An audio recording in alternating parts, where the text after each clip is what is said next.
those things are going to be in public, everything that we're seeing. It's all going to be on the record.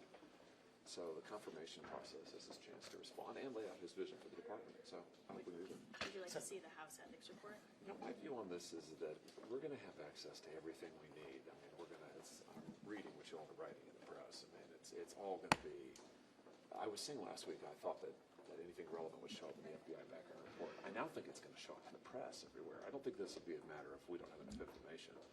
I think this will be a matter of is Gaetz going to get a chance to respond or not. Confirmation process is his chance to do that. So I'm in favor of moving forward.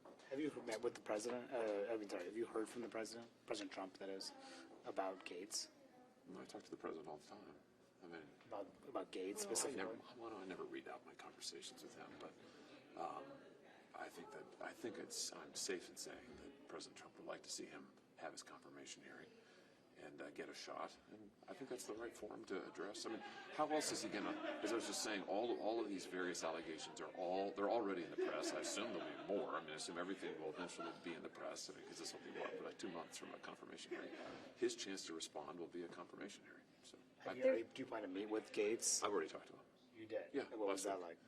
Well, good. He just said, listen, he wants a shot to be able to lay out his vision for the department and also to respond to these various allegations. And, I said, hey, the confirmation hearing is the place and chance to do that. Otherwise, it's whack-a-mole, right? I mean, he could do an interview here, an interview there, and I see he's making statements. But, the right thing to do is to come in here and do it under oath and do it in front of you all, and that's really his chance to lay it all out. Did you say you didn't want the House Ethics Committee report out? Did you say that? We didn't talk about that.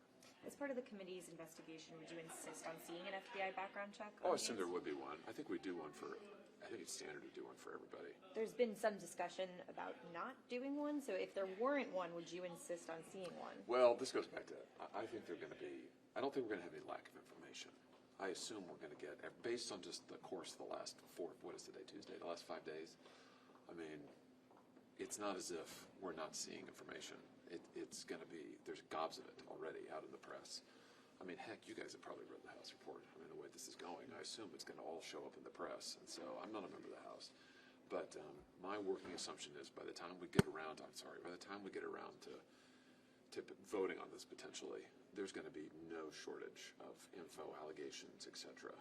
So the question is, will we hear from him? I think we ought to hear from him. But don't these sexual misconduct allegations, including sex with a minor, give you pause? Well, this is what I mean. I mean, this is the right response to that motto is we can either play the hearsay game where it's drip, drip, drip, this person said this person said that, or we can say we're going to move forward with the confirmation process and we're going to allow him to address all of this and lay out his vision for the department. And I support that. I presume I'll support all the president's nominees. You've talked